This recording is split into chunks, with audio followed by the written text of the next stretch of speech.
So we're at another home now that has been renovated by Creative Housing, Creative Renovations. Christy's come over with us.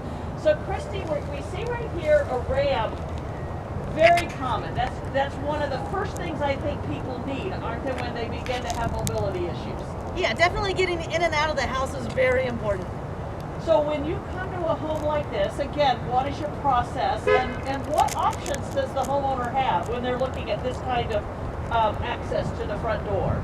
So the first thing I look at is where they're going to exit here on the driveway, and then I need to find out what my distance is. So this looks like it's probably 20 inches. So we have a 20-inch drop. So that means I need 20 feet of ramp. So a lot of people forget that. They're like, oh, I just want a little 10-foot ramp, and it doesn't work. It's way too steep. I always tell people you can get out really quickly, but you're not going to be able to get back in. So what I do is once I figure out that distance, I'm going to get my measurements and figure out what it is that we need to do in order to even get that 20 feet of ramp in this area. Christy, I tell you, whenever I see ramps on homes, I often see wood ramps.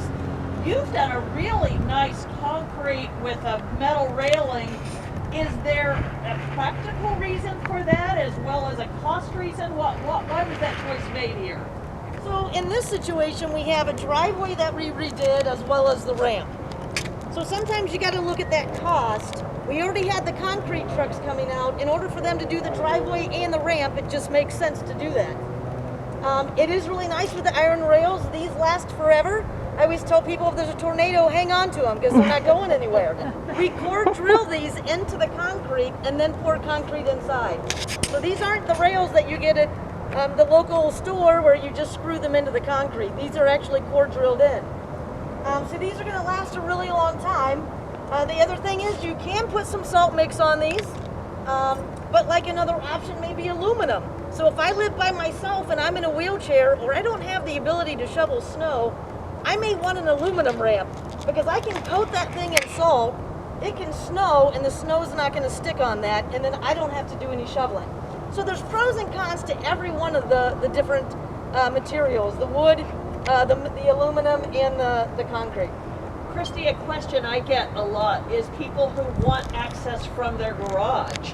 And sometimes that's only 2 little steps up to the door, but it's a mobility issue.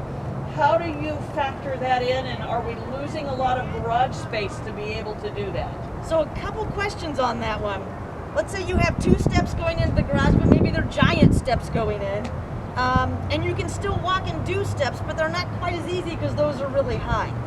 So what we do is we like to have a level landing at the door, because if you have stuff in your arms, you want to navigate that handle and open that door and when you're not on steps or at an angle. So you always want a level landing, and then we can actually, if you had 2 steps there, we can make 3 steps, and then that rise is shorter, so you're not having to go giant steps up. So sometimes we can do that, and you can still fit your car in. If you do need a ramp, unfortunately, you're probably going to lose your parking space in there. However, you're also navigating that ramp in a climate-controlled environment instead of outside. Perfect.